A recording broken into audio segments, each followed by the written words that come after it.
Hello everyone, आपका स्वागत है आपके अपने चैनल मैथ किंग मेकर में। आज हम पढ़ने वाले हैं क्लास 10th का chapter 10 that is circles.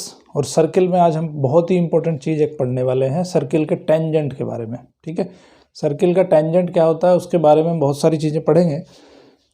Non intersecting line के बारे में पढ़ेंगे। सेकंड क्या होता है tangent to a circle, point of contact, कुछ थ्योरम्स हैं, एग्जाम्पल्स हैं और एक्सरसाइज हैं। नंबर ऑफ टेंजेंट कितनी डाल सकते हैं किसी पॉइंट से सर्किल के ऊपर। ठीक है, तो ये सारी चीज़ें यहाँ पे हम डिस्कस करने वाले हैं, कुछ थ्योरम्स प्रूव करेंगे।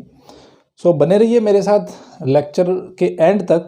और अगर चैनल अभी तक सब्सक्राइब नहीं किया तो चैनल सब्सक्राइब कर दीजिए मैथ किंग मेकर। सो यहाँ पे सर्किल में आज हम क्या पढ़ेंगे, सबसे पहले नॉन इंटरसेक्टिंग लाइंस के बारे में पढ़ेंगे। नॉन इंटरसेक्टिंग, देखो सर्किल में तीन कंडीशन हो सकती हैं। ये कोई सर्किल हमने बनाया, एक सर्किल मैं यहाँ पे बना लेता हूँ। ठीक है, एक सर्किल में यहाँ पे बना लेता हूँ।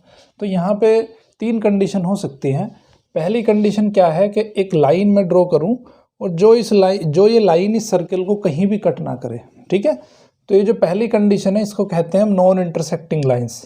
ये सर्किल को कहीं पे भी कट नहीं कर रही है, तो इसको कहेंगे हम नॉन इंटरसेक्टिंग लाइन। ठीक है, ये जो लाइन हमने ड्रॉ करी है कोई P Q, that is non intersecting lines. ठीक है, ओके। दूसरी कंडीशन में क्या है कि ये लाइन इसको इस तरह से कट कर सकती है कहीं पे दो पॉइंट पे। ये पॉइंट हमने P मान लिया और ये पॉइंट हमने Q मान लिया। ठीक है, सो इस कंडीशन में क्या कहते हैं कि इसको इंटरसेक्टिंग लाइन कहते हैं।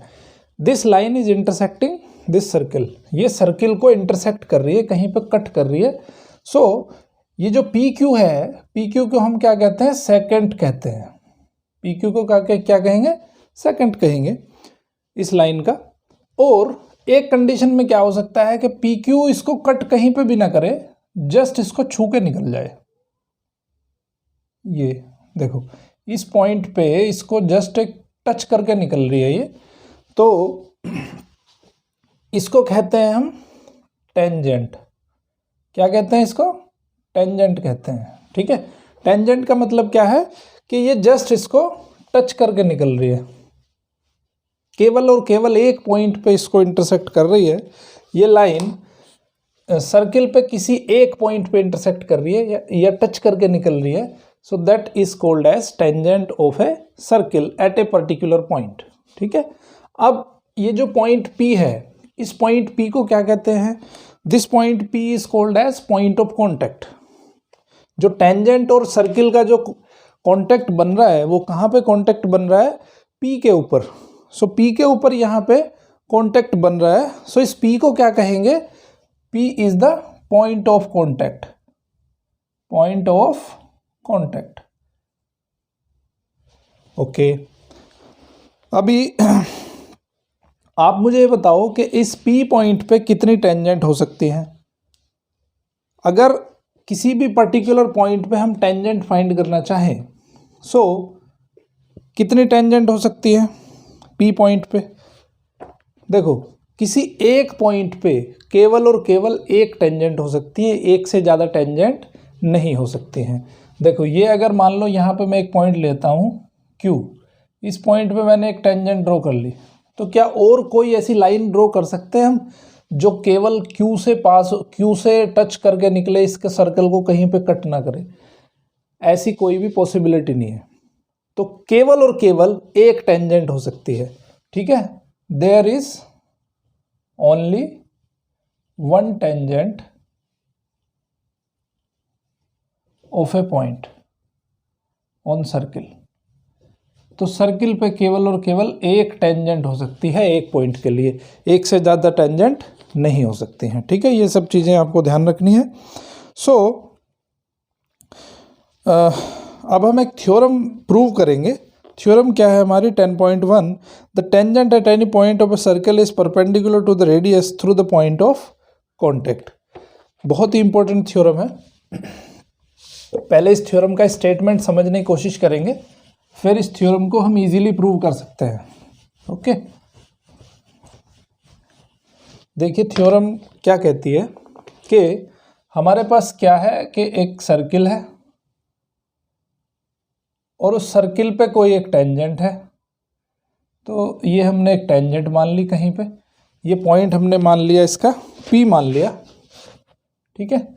ये हमने सेंटर मान लिया O, इस सर्किल का सेंटर, और इस OP को हमने मिला दिया, ठीक है।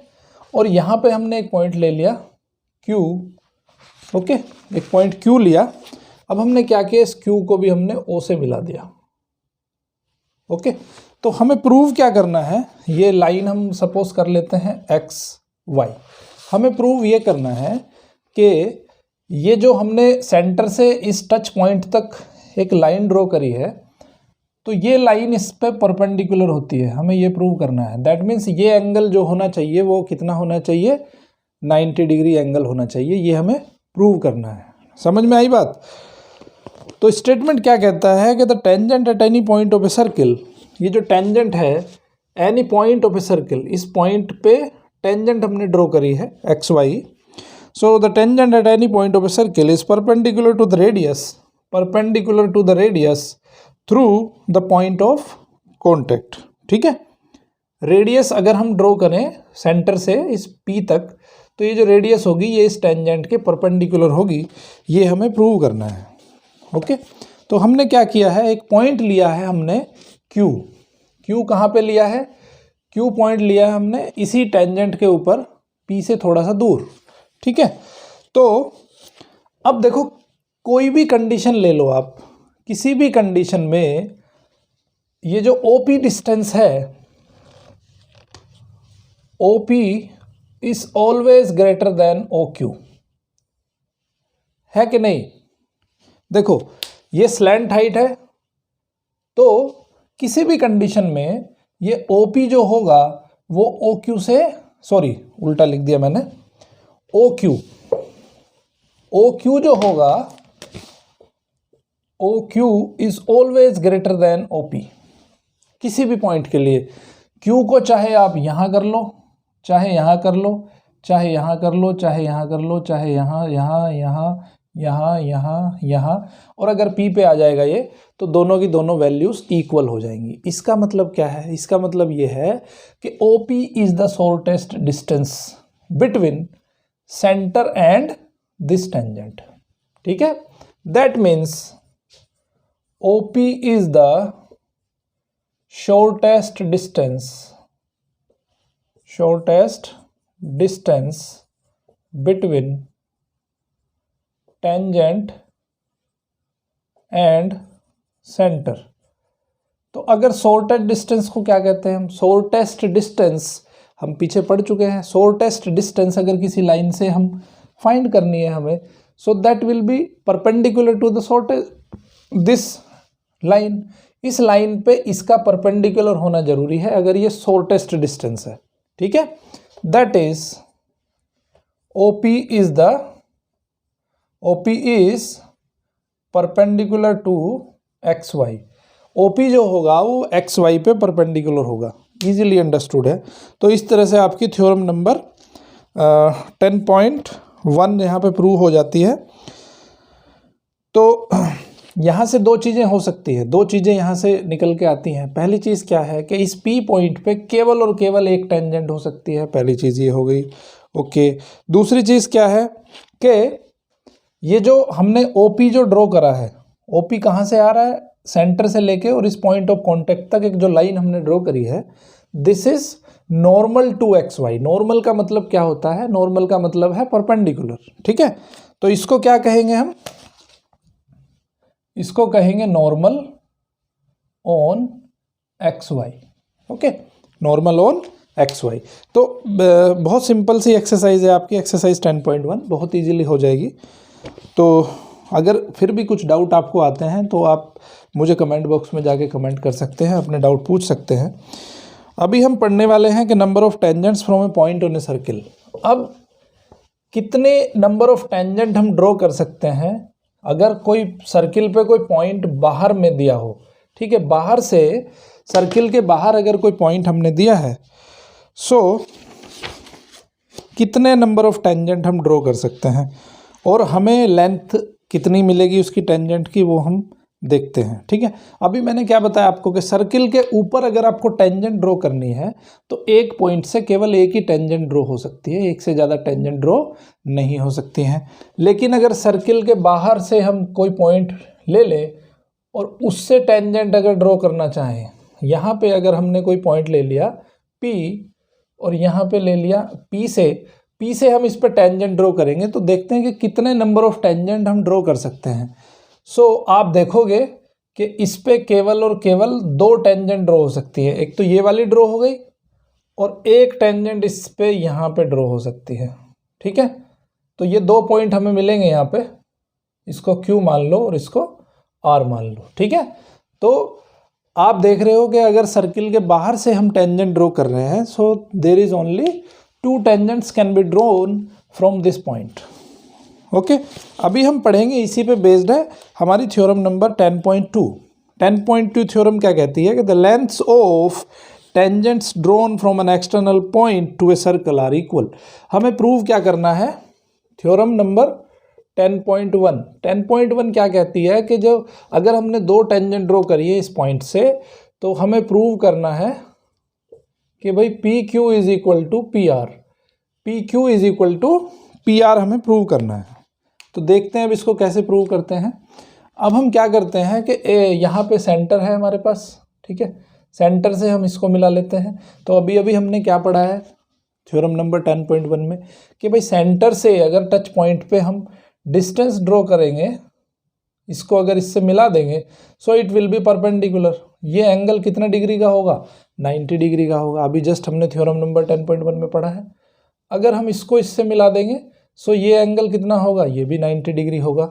और अब हम क्या करते हैं, एक लाइन हम P से O की भी ड्रॉ कर देते हैं और इसको आपस में मिला देते हैं। ठीक है, तो हमने कंस्ट्रक्शन क्या किया है, देखो ये तो आपको गिवन है कि P पॉइंट है, P पॉइंट से 2 टेंजेंट आपने ड्रॉ करी, एक PQ ड्रॉ करा और एक PR ड्रॉ करा। ठीक है, कंस्ट्रक्शन में क्या लिखोगे आप, कंस्ट्रक्शन में लिखोगे कि meet the point O with touch point Q and R। आपने क्या ड्रॉ कर लिया, OR ड्रॉ कर लिया और OQ ड्रॉ कर लिया, एंड आल्सो ड्रॉ PO भी आपने ड्रॉ कर लिया। So you now you can see the 2 triangles, this is triangle 1, this is triangle 2। 2 triangle आपको मिल जाते हैं यहाँ पे। अब दोनों ट्राइंगल में क्या चीज़ें आपको दिख रही हैं, वही फिर हम कॉन्ग्रुएंसी वाला कंसेप्ट यहाँ पे फॉलो करेंगे। ठीक है, दोनों ट्राइंगल को थोड़ा सा हम कंपैरिजन करेंगे दोनों ट्राइंगल की। तो उस ट्राइंगल में क्या देख रहे हो आप, देखो ये OP। अब यहाँ पे प्रूफ देख लेते हैं इसका कैसे होगा। देखो OP is equal to OP क्यों है, क्योंकि ये कॉमन है दोनों ट्राइंगल में, है ना, कॉमन हो गया। और ये जो एंगल है आपका ये 90 डिग्री है। एंगल आपका जो PQO है, angle PQO is equal to angle PRO, ये कैसा है, ये 90 डिग्री है थ्योरम नंबर 10.1 से। और OQ is equal to OR है, OQ is equal to OR है। क्यों है, क्योंकि ये रेडियस हैं दोनों। तो आपने क्या देख रहे हो यहाँ पे, देखो ये वाली साइड और ये वाली साइड, ये कैसा है, राइट एंगल ट्राइंगल है। तो RHS जो कॉन्ग्रुएंसी की जो RHS प्रॉपर्टी है, RHS मतलब एक तो राइट एंगल होना चाहिए, हाइपोटेनियस होना चाहिए, ये इसका हाइपोटेनियस है ना, PO इसका हाइपोटेनियस है, और ये साइड हो गई OQ। तो यहाँ पे आपने देखा कि 3 चीज़ें यहाँ पे सेटिस्फाई हो रही है। तो इसलिए 1 और 2 आर कॉन्ग्रुएंट ट्राइंगल। दोनों ट्राइंगल कैसे होंगे, कॉन्ग्रुएंट होंगे। तो जब दोनों कॉन्ग्रुएंट होंगे तो बाय CPCT क्या हो जाएगा, CPCT से हम क्या देखेंगे कि उनके जो करस्पॉन्डिंग पार्ट्स होंगे वो भी इक्वल होंगे। तो करस्पॉन्डिंग पार्ट में क्या आ गया, यहाँ पे PQ आ गया और यहाँ पे PR आ गया। तो यहाँ पे हमने देखा कि PQ is equal to PR। तो ये हमने प्रूव कर दिया। बहुत इंपॉर्टेंट थ्योरम है, एग्जाम में भी पूछी जाती है। और आपकी जितनी भी मैक्सिमम थ्योरम्स हैं उसमें, मैक्सिमम थ्योरम्स में आपके कॉन्ग्रुएंसी का कंसेप्ट आपको क्लियर होना चाहिए। कॉन्ग्रुएंसी का कंसेप्ट अगर क्लियर है तो आपको सारी चीज़ें बहुत ईजिली समझ में आ जाएंगी। ठीक है, ओके। अभी हम इस पे बेस्ड एक एग्जाम्पल हम डिस्कस कर लेते हैं। एग्जाम्पल नंबर आपका 1 दिया गया है। तो देख लेते हैं इस एग्जाम्पल को। एग्जाम्पल नंबर 1, इसमें कह रहा है कि prove that in two concentric circles. देखो कॉन्सेंट्रिक सर्कल्स किन्हें कहते हैं? ऐसे दो सर्कल जिनका सेंटर एक ही हो। तो ये छोटा सर्किल है और एक सर्किल यहाँ पे और बना लिया हमने, ये इससे बड़ा सर्किल है, ठीक है। तो ये जो एक सर्किल है हमारे पास C1 और एक सर्किल है हमारे पास C2। तो क्वेश्चन में कह रहा है कि prove that in two concentric circles the code of the largest circle, largest circle का कोई कोड हम बना लेते हैं, which touches the smaller circle, smaller circle को कहीं पे ये टच कर रहा है। तो ये हमने इसका कोड एक ड्रॉ कर लिया, ठीक है। ऐसा कोड हमें ड्रॉ करना है जो इसके सर्कल को, छोटे वाले सर्कल को कहीं पे टच करता हो, ठीक है। तो ये है A, इसको B मान लेते हैं और इसको हम मान लेते हैं P। और मैं क्या करता हूँ, इसको सेंटर O मान लेता हूँ और O से हम इसको मिला देते हैं। तो हमने क्या पढ़ा है कि जब हम इसको O से मिला देते हैं तो ये एंगल कितना हो जाता है, 90 डिग्री हो जाता है। Which touches the smaller circle is bisected at the point of contact. ये कह रहा है कि भाई ये जो हमने कोड ड्रॉ करी है, ये कोड क्या करेगी, इसको बाइसेक्ट करेगी, है ना। अभी देखो हमने क्लास 9th में एक चीज़ पढ़ी थी बहुत सिंपल सी, कि किसी भी सर्किल में अगर हम कोड ड्रॉ करते हैं, है ना, किसी भी सर्किल में अगर हम कोई कोड ड्रॉ कर रहे हैं, ये मान लो कोई कोड है, क्लास 9th में थ्योरम पढ़ी है हमने, किसी सर्किल में हमने कोई कोड ड्रॉ करी और उस कोड पे हम अगर सेंटर से परपेंडिकुलर डाल दें, सो ये कोड क्या करती है, ये जो परपेंडिकुलर हमने डाला है ये कोड को बाइसेक्ट कर देता है, ठीक है। ये थ्योरम हम पढ़ चुके हैं क्लास 9th में। सो AM is equal to MB, ये थ्योरम कहती है। तो अब देखो सेंटर तो इसका भी, बड़े वाले सर्किल का भी यही है, छोटे वाले सर्किल का भी यही है। तो AB कोड है बड़े वाले सर्किल का। तो जब इस कोड पे हम परपेंडिकुलर डालेंगे सेंटर से, सो दैट विल बी बाइसेक्टेड। ये जो कोड होगी AB हमारी बाइसेक्ट हो जाएगी, तो AP is equal to PB हो जाएगा। हैंस प्रूव हो जाती है यहाँ पे आपकी एग्जाम्पल बहुत सिंपल है। ओके चलिए अब हम पढ़ेंगे एग्जाम्पल नंबर 2। एग्जाम्पल नंबर 2 बहुत सिंपल सा है। देखिए थ्योरम आपकी इस चैप्टर में, इस 10th चैप्टर में थ्योरम केवल 2 ही हैं, ठीक है। तो थ्योरम भी बहुत ज़्यादा आपकी एग्ज़ाम में प्रूव करने के लिए आती है। ओके सो एग्जाम्पल नंबर 2 देख लो क्या कहता है। Example number 2, two tangents TP and TQ are drawn to a circle. तो सबसे पहले हम एक सर्किल बना लेते हैं। यहाँ पे एक सर्किल बना लिया, मेरी ड्राइंग थोड़ी सी गंदी है ना। यहाँ पे T बना लिया हमने और इस T से हमने 2 टेंजेंट ड्रॉ कर लिए। ये हो गया मान लेते हैं P, ओके। और एक यहाँ पे बन जाएगा Q, इस पॉइंट को मान लिया हमने Q। और two tangents TP and TQ हमने ड्रॉ कर दिया। और drawn to a circle with centre O, centre O से हम इसको ड्रॉ करते हैं। इसका सेंटर क्या है, O है। From an external point T prove that PTQ angle जो दिया है PTQ, ये मतलब ये वाला एंगल, जो PTQ एंगल है हमें प्रूव क्या करना है वो समझ लो पहले।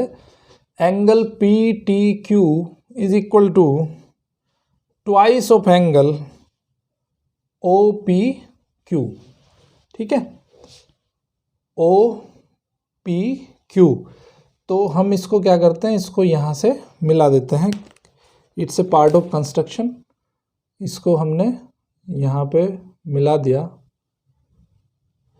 और ये यहाँ पे हमने, तो ये वाला जो एंगल बना OPQ, ये वाला एंगल, तो हमें ये दिखाना है कि जो एंगल OPQ है ये एंगल डबल है, सॉरी ये जो हमारा PTQ एंगल है, ये वाला जो एंगल है इस एंगल का डबल एंगल है, ठीक है। तो देखिए अब हम PTQ को क्या मान लेते हैं, हम थीटा मान लेते हैं।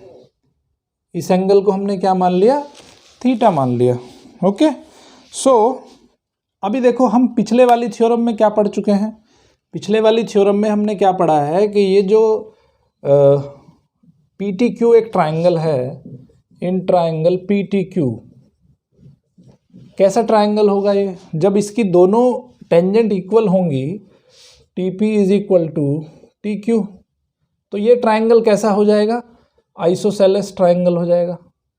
ठीक है, आइसोसेलेस ट्राइंगल में आप क्या देखते हो कि दोनों जो एंगल होते हैं वो इक्वल हो जाते हैं। तो इसके सामने वाला एंगल ये हो गया और इसके सामने वाला एंगल ये हो गया। ठीक है, तो ये एंगल भी इतना ही हो जाएगा और ये एंगल भी इतना ही हो जाएगा, है ना। तो अभी हम क्या करेंगे, अभी हम फाइंड करेंगे T P Q angle, T P Q angle. तो यहाँ पे एंगल टी पी क्यू कितना हो जाएगा, देखो टी पी क्यू जो हो जाएगा आपका वो टी क्यू पी के बराबर हो जाएगा। टी पी क्यू, ये वाला एंगल और ये वाला एंगल दोनों बराबर होंगे, एंगल टी क्यू पी। ठीक है, और इसकी वैल्यू कितनी होगी, देखो इस एंगल की जो वैल्यू आएगी, तीनों एंगल का मिलके जो सम होता है वो सम कितना होता है, 180 डिग्री होता है ना। तो angle T P Q plus angle T Q P plus theta, ये कितना होता है, 180 डिग्री होता है। और मैं टी क्यू पी को क्या लिख सकता हूँ, टी पी क्यू लिख सकता हूँ। तो angle T P Q plus angle T P Q is equal to 180 minus theta लिख सकता हूँ। तो ये कितना हो जाएगा, 2 of angle T P Q is equal to 180 minus theta लिख सकता हूँ। तो यहाँ से टी पी क्यू की वैल्यू क्या आ जाएगी, एंगल टी पी क्यू कितना आ जाएगा, इसको 2 से डिवाइड कर लिया मैंने। सो 180 डिवाइड करेंगे तो 90 आएगा, 90 माइनस थीटा आ जाएगा। तो ये यहाँ पे आपका टी पी क्यू एंगल आ गया। ठीक है, टी पी क्यू एंगल आ गया आपका 90 minus theta by 2, sorry theta by 2। ठीक है, अब हम देखेंगे O P T angle. O P T ये एंगल कितना होता है टोटल, ये अभी अभी पढ़ा हमने कि अगर किसी टेंजेंट पे हम टेंजेंट के टच पॉइंट को अगर हम सेंटर से मिला दें तो ये एंगल कितना हो जाता है, ये एंगल बन जाता है पूरा का पूरा 90 डिग्री, है ना। कितना हो जाता है, 90 डिग्री हो जाता है।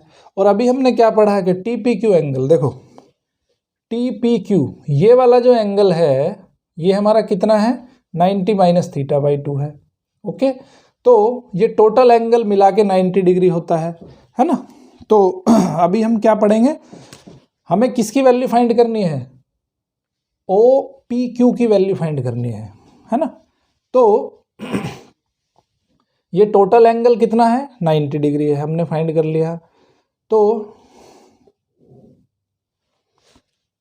ये वाला एंगल 90 डिग्री है। तो ये एंगल जो ये वाला एंगल आया, ये एंगल हमारा आया, ये वाला एंगल टी पी क्यू आया। टी पी क्यू एंगल कितना आया, 90 माइनस थीटा बाई 2। ये वाला एंगल हो गया 90 minus theta by 2।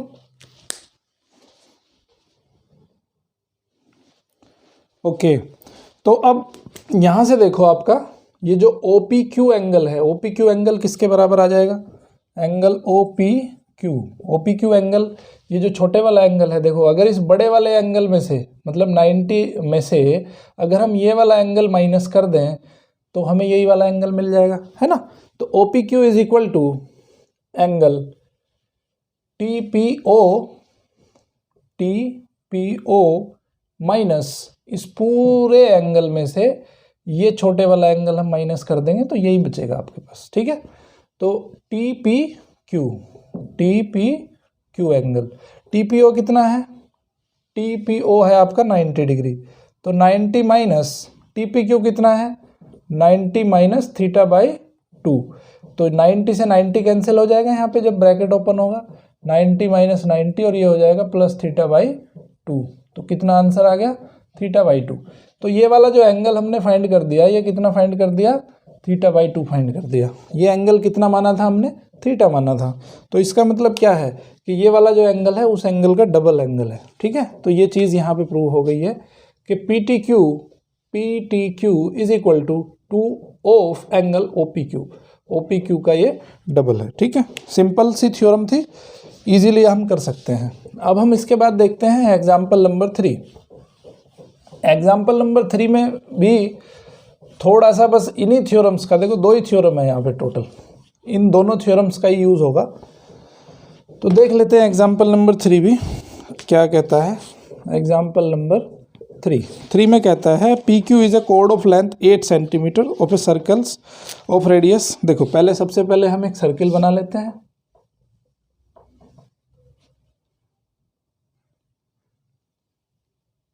Okay, circle बन गया।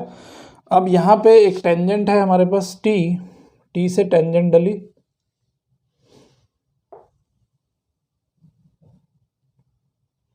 तो यहाँ पे कहीं पॉइंट है P, ये पॉइंट है T, ये पॉइंट है यहाँ पे Q। ठीक है, और T से हमने सेंटर को मिलाया, T से सेंटर को मिला दिया, ये O है। O से जो P का डिस्टेंस है वो 5 सेंटीमीटर है, और PQ का जो लेंथ है वो 8 सेंटीमीटर है। ठीक है, अब देखो क्योंकि ये सर्किल, ये कोड जो है PQ कोड है इस सर्किल का, और ये कोड यहाँ पे सेंटर से इस पे मिल रहा है, परपेंडिकुलर है ये, तो ये क्या करेगा, इसको बाइसेक्ट करेगा। बाइसेक्ट का मतलब है कि ये भी 4 सेंटीमीटर हो जाएगा और ये भी 4 सेंटीमीटर हो जाएगा। ठीक है, उसके बाद कह रहा है कि the tangent eight P and Q intersect at A point T, find the length TP हमें फाइंड करना है। देखो बहुत सिंपल कंसेप्ट है, इसको पाइथागोरस थ्योरम लगा के हम फाइंड कर सकते हैं। इसको मान लेते हैं x, TP को मान लिया हमने x, और इसको मान लेते हैं हम y। ठीक है, इसको क्या मान लिया हमने, y मान लिया। तो सबसे पहले ये O, इसको R मान लो, OR फाइंड करो। पाइथागोरस थ्योरम लगाएंगे OR में, तो पाइथागोरस थ्योरम में ये हाइपोटेनियस है, ये परपेंडिकुलर है और ये बेस है, तो इसका OR जो हो जाएगा वो 5 स्क्वायर माइनस 4 स्क्वायर का अंडर रूट, तो ये हो जाएगा 25 minus 16 under root, that is 9 under root, और 9 अंडर रूट हो जाएगा 3। तो यहाँ पे OR की जो वैल्यू आ गई वो कितनी आ गई, 3 सेंटीमीटर आ गई। ये वैल्यू हमने फाइंड कर दी 3 सेंटीमीटर। ठीक है, 3 सेंटीमीटर आ गया हमारा। अब इसको टोटल को y मत मानो, इसको y सिर्फ मान लो, y सिर्फ इसको मान लो, TR को, है ना, तो हमें कैलकुलेशन में थोड़ा इजी पड़ेगा। अभी देखो ये जो ट्रायंगल है आपका, ये एंगल कितना बनता है, 90 डिग्री बनता है। तो यहाँ पे कई सारे हमारे राइट एंगल ट्रायंगल बन रहे हैं। तो एक ट्रायंगल है हमारे पास TPO, in triangle TPO triangle में देखो आप, ये हाइपोटेनियस हो जाएगा TO, तो TO square is equal to X square plus 5 square. TO क्या है, TO है आपका y प्लस 3 का whole square is equal to X square plus 5 square. Equation number बन गई आपकी 1। ठीक है, ये फर्स्ट इक्वेशन बन गई। अब देखो एक ट्रायंगल बन रहा है आपके पास TPR, इन ट्रायंगल TPR में आप क्या देख रहे हो कि ये हाइपोटेनियस है, क्योंकि ये एंगल कितना है, 90 डिग्री बन रहा है। तो अभी PT यहाँ पे हाइपोटेनियस का काम करेगा और TR यहाँ पे बेस का काम करेगा और PR यहाँ पे परपेंडिकुलर हो जाएगा। तो इसमें क्या होगा, पाइथागोरस थ्योरम लगाएंगे तो X square is equal to Y square plus 4 square. ठीक है, अभी हम क्या करते हैं कि एक्स स्क्वायर की वैल्यू यहाँ से उठा के और इसमें डाल देते हैं, है ना। तो क्या आएगा आंसर, तो ये आ जाएगा y प्लस 3 का whole square is equal to X square की वैल्यू यहाँ पे रखेंगे तो y स्क्वायर प्लस 4 स्क्वायर मतलब 16 और 5 स्क्वायर मतलब 25। ठीक है, अब इसको ओपन कर लो, ओपन करेंगे तो क्या आएगा, a प्लस बी का whole square y square plus 9 plus 6y is equal to Y square plus 16 plus 25 हो जाएगा आपका 41 आ गया। y स्क्वायर से y स्क्वायर कैंसिल हो जाएगा, 6y इज इक्वल टू 9 उधर लेके जाओ तो ये हो जाएगा 32, तो ये आ गया 6y इज इक्वल टू 32। तो यहाँ से y की जो वैल्यू आ जाएगी वो आ जाएगी 32/6 यानी कि 16/3 सेंटीमीटर। आपने y की वैल्यू फाइंड कर ली, y की वैल्यू जब फाइंड हो गई तो अब इसको इसमें रख दो, यहाँ से x की वैल्यू आ जाएगी, है ना, y की वैल्यू रख दो यहाँ पे, तो X square is equal to 16/3 का होल स्क्वायर प्लस 4 स्क्वायर, ठीक है। ओके, अभी देखो यहाँ पे कैलकुलेशन है, तो मैं इसको क्या डायरेक्टली लिख देता हूँ, 16 हो जाएगा 256/9 प्लस ये हो जाएगा 16, ठीक है। यहाँ पे 9 आ गया आपका एलसीएम, तो बचेगा 256 प्लस 144, ये हो जाएगा 400/9। 400/9 को मैं लिख सकता हूँ 20/3 का होल स्क्वायर, ठीक है, क्योंकि यहाँ पे एक्स स्क्वायर है।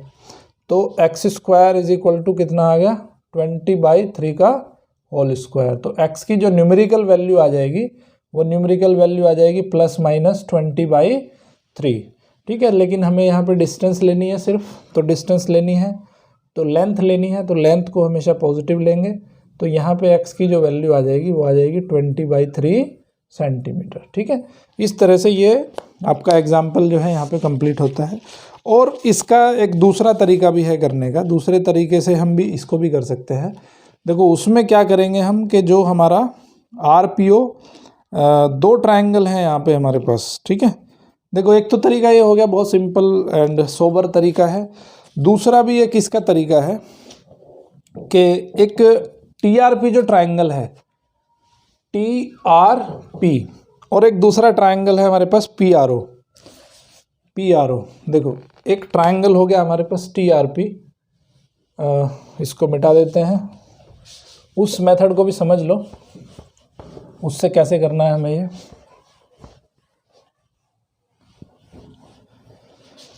ओके, तो एक ट्रायंगल लिया हमने TRP और एक ट्रायंगल लिया हमने PRO।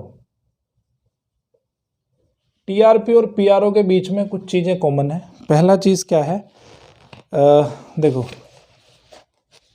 पहली चीज़ तो जो TPR और RPO है 90 डिग्री होगा। TPR प्लस RPO, ये वाला जो एंगल मैं बता रहा हूँ, angle TPR plus angle RPO, ये कितना हो जाएगा, 90 डिग्री हो जाएगा, ठीक है। ये वाला एंगल प्लस ये वाला एंगल दोनों मिलके कितने हो जाएंगे, 90 डिग्री हो जाएंगे, है ना। उसके बाद TPR और PTR भी 90 डिग्री हो जाएंगे।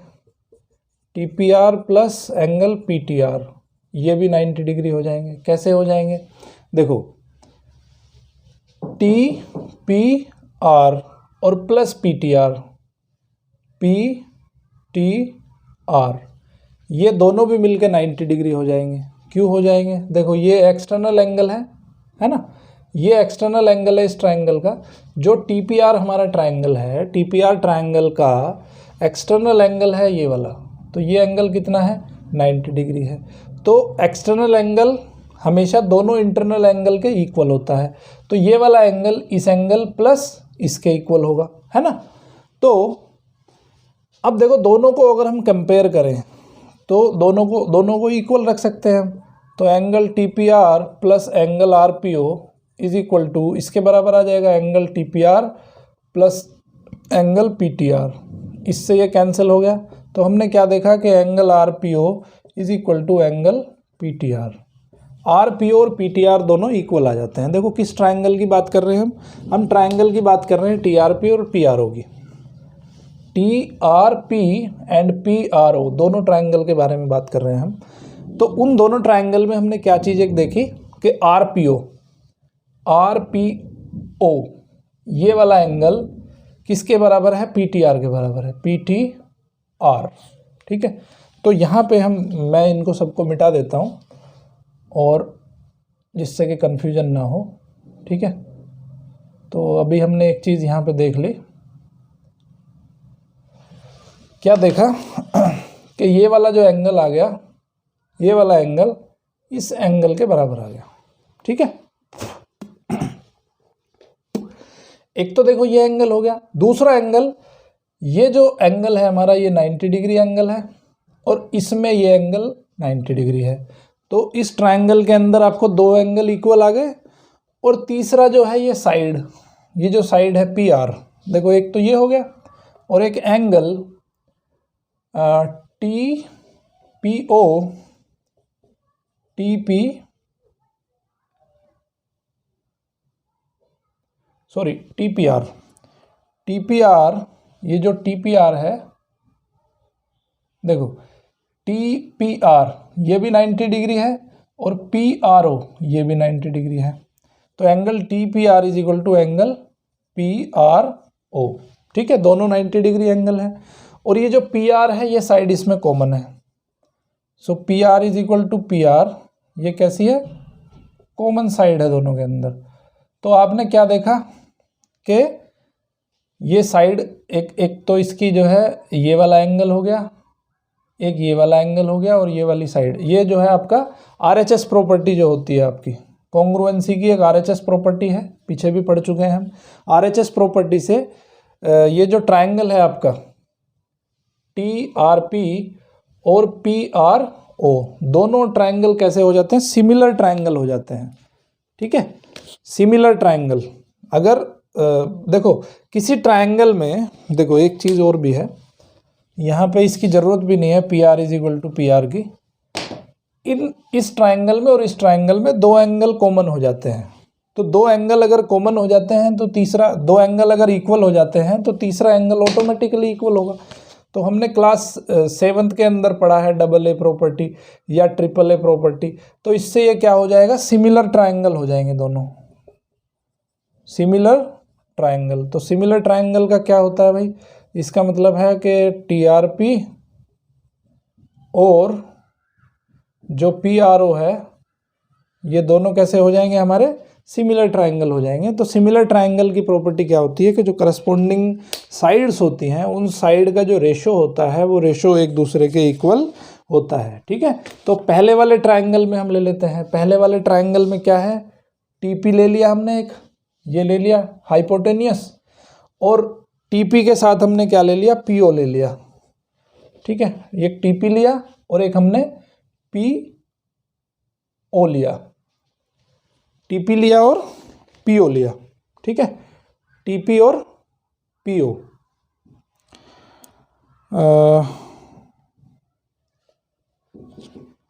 TP अपॉन PO ले लिया हमने, TP अपॉन PO।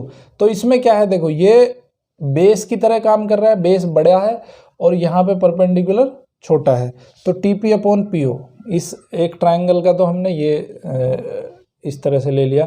देखो ये जो TPR है और PRO है, इसमें ये जो PT है, किसमें, TRP में, PT जो है इसका हाइपोटेनियस है, तो हाइपोटेनियस का जो रेशो लिया है वो हमने हाइपोटेनियस के साथ लिया है, RPO का हाइपोटेनियस क्या होगा, PO होगा, तो TP अपॉन PO ले लिया हमने। ठीक है, अब क्या करेंगे कि अभी देखो हमारे पास एक तो ये वाली साइड गिवन है हमें इस ट्रायंगल में, और एक ये वाली साइड गिवन है। ठीक है, तो अब इस ट्रायंगल में TRP ट्रायंगल का ये परपेंडिकुलर हो जाएगा 4 अपॉन, और इस ट्रायंगल का ये परपेंडिकुलर हो जाएगा 4 अपॉन 3। वैल्यू रख दो, सिंपल है, TP अपॉन PO कितना है, PO है आपका 5 सेंटीमीटर, 4/3, तो TP कितना हो जाएगा यहाँ पे 4 × 5/3, तो ये हो जाएगा 20/3। तो TP की जो वैल्यू आ गई वो आ गई 20/3। तो ये दोनों तरीके हैं, जो भी आपको इजी तरीका लग रहा हो उस तरीके से आप इस क्वेश्चन को सोल्व कर सकते हैं। ठीक है, आई होप कि पूरा चैप्टर आपको समझ आया होगा। एक्सरसाइज नंबर आपकी यहाँ से आती है 10.2। 10.2 बहुत सिंपल एक्सरसाइज है, इन्हीं कंसेप्ट पे बेस्ड है। टोटल 2 थ्योरम मैंने आपको बताई इस चैप्टर के अंदर, उन्हीं 2 थ्योरम से ये पूरा का पूरा चैप्टर आपका कंप्लीट हो जाता है। ठीक है, इस चैप्टर को लेकर अगर किसी के मन में कोई डाउट आता है तो आप कमेंट बॉक्स में जाके मुझे ज़रूर कमेंट करिए और पूछिए कि आखिर क्या आपको डाउट है, कैसे मैं इसको क्लैरिफाई कर सकता हूँ, तो मैं उसके ऊपर आपको फिर क्वेश्चन का आपको जवाब भी दूंगा। और चैनल को अगर अभी तक सब्सक्राइब नहीं किया तो सब्सक्राइब कर दीजिए बेल आइकन के साथ, जिससे कि आपको अर्ली नोटिफिकेशन मिल सके। ठीक है, देखते रहिए math king maker. Thank you very much, मिलते हैं नेक्स्ट लेक्चर में।